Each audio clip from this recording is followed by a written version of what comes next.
नमस्कार, मैं हूं पुण्य प्रसून वाजपेयी। दस्तक में आपका स्वागत है। आज जन्नत की एक ऐसी हकीकत जिसको लेकर संसद के भीतर भी खामोशी बरती है।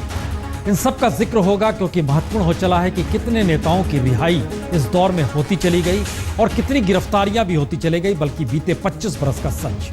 शुरुआत स्क्रीन पर देखिए। दरअसल 1990 से लेकर अब तक की स्थिति में किस बरस कितने लोगों की गिरफ्तारियां हुई और इन सब के साथ ही गिरफ्तारियों के बीच ऐसा नहीं है हर कोई जेल में ही बंद रहा। सवाल यह भी है इन सब के बीच हर कोई किसी न किसी रूप में छूटता भी रहा, लेकिन इन सब पे कभी हंगामा क्यों नहीं मचा। ये स्थितियां बतलाती हैं कि किस बरस कितनी गिरफ्तारी कश्मीरी की होती रही। आतंकवाद की दस्तक, कोई आतंकवादी करार दिया गया, कोई अलगाववादी, किसी पर राष्ट्रद्रोह का मुकदमा। तमाम स्थितियों के बीच ये आंकड़े इतनी बड़ी तादाद में है 21,115। जी, 1990 से लेकर 2014 तक जरूर टटोला जाएगा आज दस्तक में इस बात को लेकर कि इसका मतलब क्या है। दूसरी स्थिति, मसरत को लेकर जो बात बार बार निकल कर आ रही है, दरअसल उनके ऊपर जितने भी आरोप कश्मीर के थानों में दर्ज हैं उन सब की फहरिस्त भी एक बार देख लीजिए। ये तमाम एक तरफ पुलिस थाने हैं जिसमें जिक्र किया गया है कि कौन कौन सा FIR नंबर है और उसमें नतीजा हर में जमानत। ये सवाल था कि क्या वाकई कानूनी तौर पर जमानत के बाद रिहाई होनी ही थी, लेकिन मशरत को लेकर फिर इतना हंगामा क्यों हुआ अगर ये सारी FIR नंबर और उसका परिणाम ये निकल कर आया कि हर किसी मामले में जमानत है। तो ये सारे पुलिस थानों के जिक्र है, FIR नंबर का जिक्र है और उसके बाद जमानत का जिक्र है और शायद इन सब के बीच बहुत सारे दस्तावेज भी निकल कर आए।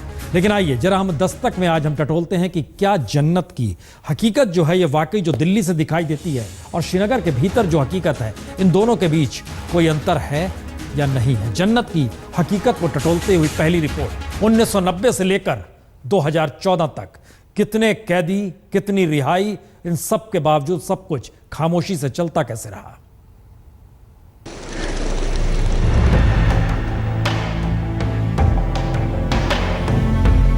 ये कश्मीर का सच है जहां बीते 25 बरस में 21,115 गिरफ्तारियां हुई और ये तस्वीर 90 के दशक की है, यानी घाटी का खुला सच जहां खुले आसमान तले बंदूकें सड़कों पर नारों के बीच लहराई जाती थी।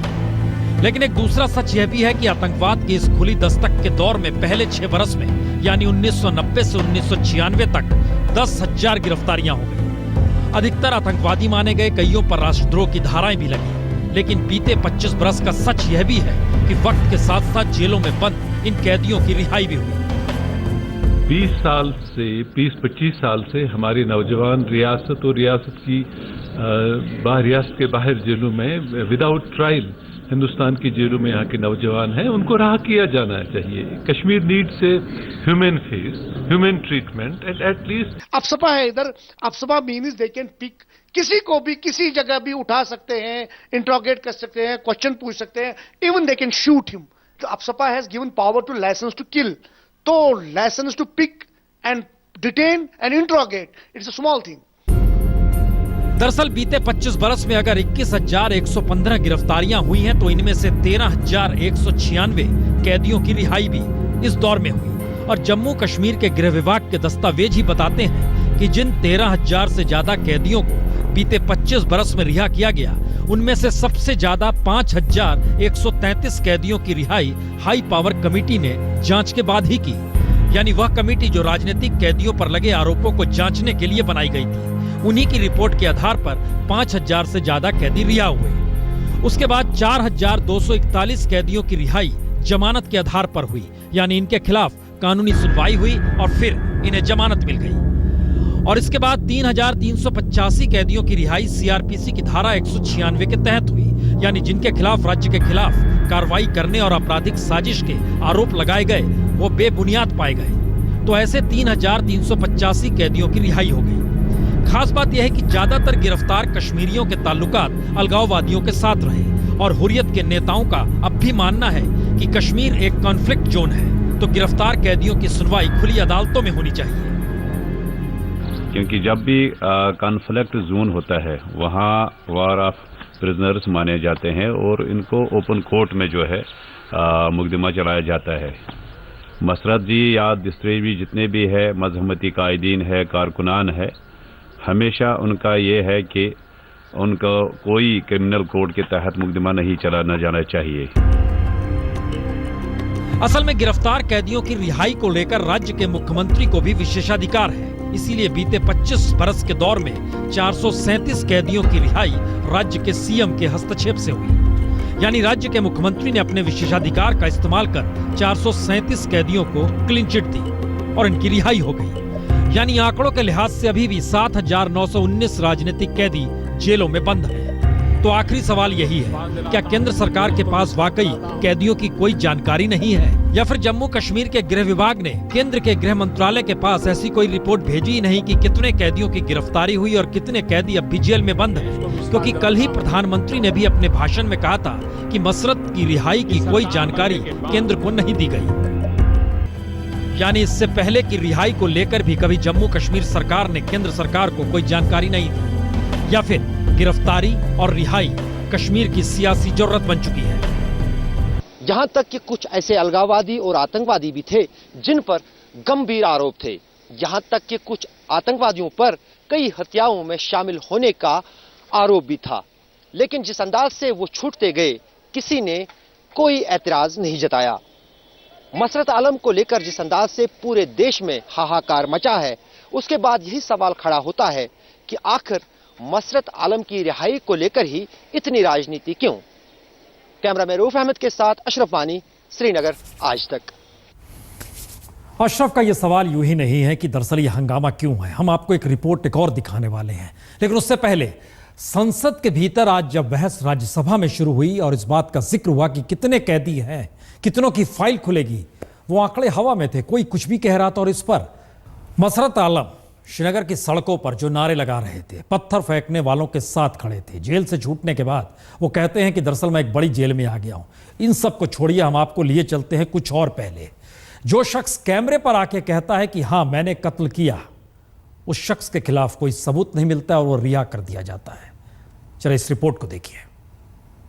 यानी आपने इतने सारे लोग मार डाले कि आपको ये भी नहीं याद कि आपने कितने लोग मार डाले? 10-12 हम मारे होंगे। 10-12 की 20? अब 20 ही मारे। अब जरा कल्पना कीजिए, जो खुद कैमरे के सामने ये मान रहा था कि उसने कत्ल किए हैं, उसे भी 9 बरस पहले रिहा कर दिया गया। लेकिन तब कोई हंगामा क्यों नहीं मचा? ये सवाल हर किसी को परेशान कर सकता है कि क्या दिल्ली में बदलती सरकारों के साथ ही कश्मीर को लेकर केंद्र सरकार का नजरिया भी बदल जाता है?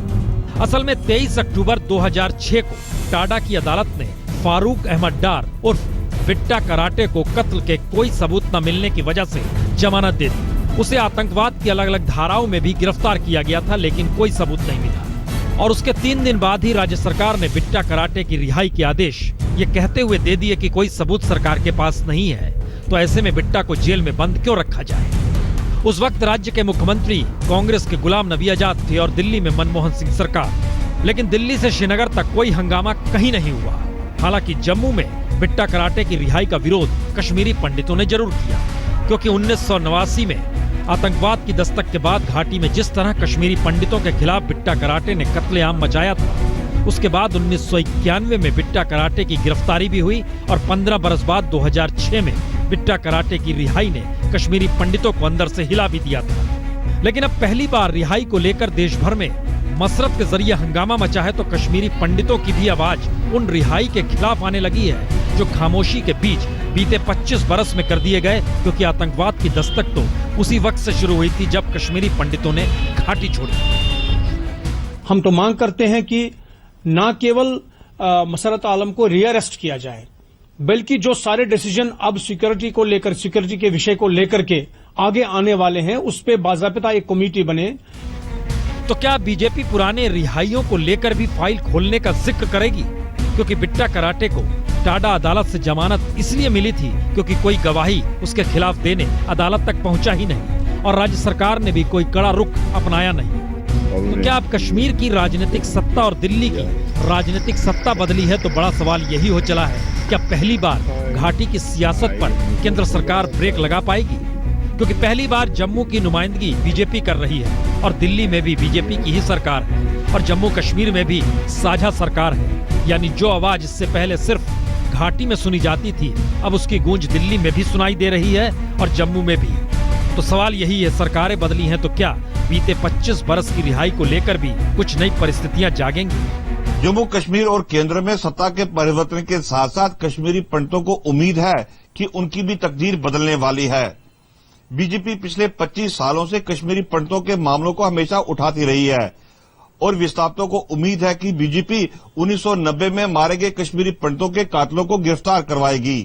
कैमरामैन सईद अली के साथ अश्विनी कुमार, जम्मू आज तक। यह वाकई ऐसी परिस्थितियां हैं जो वाकई घाटी को उलझा रही हैं, जम्मू और कश्मीर को उलझा रही है, सियासत को उलझा रही है। बावजूद इसके दो ध्रुव मिलकर सरकार जम्मू कश्मीर में चला रहे हैं। दिल्ली में भी बैठक हुई, उस पर आएंगे, लेकिन इससे पहले मसरत आलम, दस्तावेज लीक किए जाते हैं, दस्तावेज निकल कर आते हैं मीडिया के हाथों में और उसके जरिए सामने आता है एक दूसरा सच। मसरत की रिहाई मुफ्ती का कुछ भी लेना देना नहीं, यानी मौजूदा सरकार का कुछ भी लेना देना नहीं। 4 फरवरी 2015 को मुफ्ती मोहम्मद सईद मुख्यमंत्री बने नहीं थे जिस वक्त पहला लेटर निकल कर आया। इस वक्त राज्य में राज्यपाल का शासन था, यानी गवर्नर राज था। 30 सितंबर 2014 को मसरत की हिरासत अवधि खत्म हो रही थी और इन सब के बीच उससे पहले ही जम्मू के गृह सचिव ने जम्मू के डीएम को चिट्ठी लिखी, जिसका जिक्र इस पत्र में है कि 26 अक्टूबर को जम्मू कश्मीर में चुनाव का ऐलान हुआ, आचार संहिता लागू हुई और इन सब के आगे इस बीच 9 दिसंबर को डीएम ने गृह सचिव को लिखा कि मसरत की हिरासत को मंजूरी मिली। मतलब यह था कि 4 फरवरी को गृह सचिव ने डीएम को जवाब दिया कि मंजूरी देने से ज्यादा वक्त लगा, इसीलिए हिरासत अवैध है और गृह विभाग ने 23 दिन की देरी के आदेश मिलने की वजह से अनुमति न देने की वजह बता दी। अब यह सवाल था कि सुप्रीम कोर्ट की गाइडलाइन सामने आई, हफ्ते भर में अनुमति जरूरी है। उन सब के बीच मुफ्ती चाहते तो जम्मू के डीएम को पब्लिक सेफ्टी एक्ट के तहत नए आधार तैयार करने, आदेश जारी करने को कह सकते थे। ये बात आ सकती थी क्योंकि 2010 से उमर अब्दुल्ला यही कर रहे थे। हर 2 बरस के बाद उनको दोबारा चीजें रखनी पड़ती हैं। मुफ्ती में रुचि नहीं थी, उन्होंने नहीं रखा, दिलचस्पी दिखाई नहीं और उसके बाद सुप्रीम कोर्ट की गाइडलाइंस सामने आकर खड़ी हो गई और रिहाई जरूरी हो गई। अब यह सवाल है, इन सारी परिस्थितियों के बीच सरकार रहेगी जाएगी, इसको लेकर धड़कनें क्यों बढ़ाई जा रही हैं और बढ़ाई जा रही है? तो आइए आपको लिए चलते हैं अकबर रोड। अकबर मुगल सल्तनत के ऐसे शासक थे जिन्होंने हिंदू और मुसलमान दोनों को एक तराजू में लाकर खड़ा कर दिया था। उनके शासनकाल में हिंसा बिल्कुल बर्दाश्त नहीं की जाती थी। 11 अकबर रोड की आज इस बैठक से ये संदेश दिया गया कि अलगाववाद और आतंकवाद पर समझौता नहीं किया जाएगा। लेकिन सवाल ये है कि ये मीटिंग सिर्फ श्रीनगर तक जाके रुकेगी या बात और आगे तक बढ़ेगी। तो बीजेपी अध्यक्ष अमित शाह ने डिप्टी सीएम निर्मल सिंह और साझा सरकार की बिसात बिछाने वाले राम माधव के साथ बैठकर ये संकेत तो दे दिए कि अब अलगाववादियों को ढील देने या आतंकवादियों की रिहाई पर कोई समझौता नहीं होगा। लेकिन अगला सवाल यह है कि क्या मसरत आलम पर अब बीजेपी कोई सवाल नहीं उठाएगी? क्योंकि मुफ्ती ने रिहाई को कानूनी बताने दिखाने के लिए उन दस्तावेजों को भी मीडिया के जरिए सबके सामने ला दिया, जिससे लगे कि मसरत की रिहाई में मुफ्ती की कोई भूमिका ही नहीं है। असल में बीजेपी की मुश्किल यह भी है कि अलगाववादी घाटी की सियासी जरूरत है और बीजेपी अलगाववाद के लिए कोई जगह छोड़ना ही नहीं चाहती। इसीलिए बैठक के बाद डिप्टी सीएम ये कहने से नहीं चुके कि बातचीत हर मुद्दे पर हुई है। हम सरकार बनने के बाद पहली बार आए हैं तो उनसे मुलाकात थी, कर्सी काल थी। सर, मसरत आलम वाला इशू भी क्या डिस्कस हुआ है क्या आदिल जी के साथ? ये कर्सी काल के लिए आए थे हम। तो अब सवाल यह है, क्या राजनीतिक कैदियों की रिहाई का सिलसिला घाटी में थम जाएगा या फिर मुफ्ती घाटी की राजनीतिक जरूरत के हिसाब से ही चलेंगे, चाहे गठबंधन रहे या ना रहे? इसके लिए इंतजार करना होगा क्योंकि एक लंबी फहरिस्त रिहाई का इंतजार कर रही है और मुफ्ती चुनाव प्रचार के दौर में राजनीतिक कैदियों को रिहा किए जाने का जिक्र खुले तौर पर करते रहे हैं। दिल्ली में जो हो रहा है वो दिल्ली की सरहद के आगे निकलता है या उस सरहद तक जाता है जहां पे जम्मू कश्मीर को लगता है कि शायद उसकी सरहद कुछ और है। देखें टकराव की स्थिति आती है या फिर रास्ता वाकई सुलझाव का बन सकता है। इन सब के बीच लोकसभा में आज पास हो गया संशोधन के साथ भूमि अधिग्रहण बिल। लोकसभा में भूमि अधिग्रहण उन चंद संशोधनों के साथ पास हो गया जिसके सामने सरकार झुकी। जहां सरकार नहीं झुकी और विपक्ष झुकाना चाहता था, वहां लोकसभा में सरकार ने अपने बहुमत से विपक्ष को झुका दिया। यानी विपक्ष के पास अब भूमि अधिग्रहण को रोकने का रास्ता राज्यसभा का है, जहां विपक्ष बहुमत में है और सरकार के पास वहां से आगे का रास्ता दोनों सदनों की संयुक्त बैठक बुलाकर अध्यादेश पर आखिरी मुहर लगाने का ही होगा। लेकिन लोकसभा से आज ये संकेत तो निकल गए कि सरकार किसानों की जमीन लेने के लिए किसानों के सामने झुकना नहीं चाहती है और ना ही भूमि अधिग्रहण करते वक्त सामाजिक प्रभाव का आकलन करना चाहती है। लोकसभा से जो भूमि अधिग्रहण निकला वो 11 संशोधनों के साथ है, जिसे सरकार ने माना और सभी ध्वनि मत से पास हो गए। संशोधनों के बाद बिल में प्रावधान है कि अब सोशल इंफ्रास्ट्रक्चर प्रोजेक्ट की मंजूरी जरूरी हो गई है। बहुफसली जमीन अब नहीं ली जाएगी। किसानों को अपील का अधिकार होगा। आदिवासी क्षेत्र में पंचायत की सहमति जरूरी होगी। परिवार के एक सदस्य को नौकरी जरूर मिलेगी। इंडस्ट्रियल कॉरिडोर के लिए सीमित जमीन ली जाएगी। रेलवे ट्रैक के दोनों तरफ 1-1 किलोमीटर जमीन का अधिग्रहण होगा। हाईवे के दोनों तरफ 1-1 किलोमीटर जमीन का अधिग्रहण होगा। बंजर जमीनों का अलग से रिकॉर्ड रखा जाएगा। स्थिति यह है कि राज्यसभा में मसला अटकेगा, लेकिन दूसरा एक सवाल है, जो लोग विरोध कर रहे हैं क्या वो किसानों की जमीन को लेकर संवेदनशील है? चलिए आपको बिहार लिए चलते हैं। लोकसभा में जिस वक्त भूमि अधिग्रहण बिल के खिलाफ नीतीश कुमार की जेडीयू के सांसद ताल ठोक रहे थे, उसी वक्त पटना से सटे बिहटा में किसान अपनी जमीन के मुआवजे को लेकर नीतीश के सामने हाथ जोड़ रहे थे। संयोग देखिए कि जिस बिहटा में स्वामी सहजानंद सरस्वती ने किसान के हक को लेकर संघर्ष शुरू किया, उसी बिहटा में किसान अपनी जमीन के सही मुआवजे को तरस रहा है। मुआवजा अभी तक हम लोग को थोड़ा सा आंशिक प्राप्त हुआ है और रोज सांत्वना दिया जा रहा है सरकार की तरफ से, और अभी तक नहीं मिला है। कितने सालों से आप लोग का ये चल रहा है? करीब 9 साल से। बिहटा में सरकार ने 2100 एकड़ जमीन अधिग्रहित की है। इसमें से 25 एकड़ पर स्टेट डिजास्टर रिस्पांस फोर्स का मुख्यालय बनना है। नीतीश एनडीआरएफ मुख्यालय की इसी जमीन पर आयोजित एक कार्यक्रम में आए थे। किसान मिलना चाहते थे, लेकिन पहले उन्हें मिलने नहीं दिया गया। नतीजा, नाराज होकर ये विरोध में बैठ गए।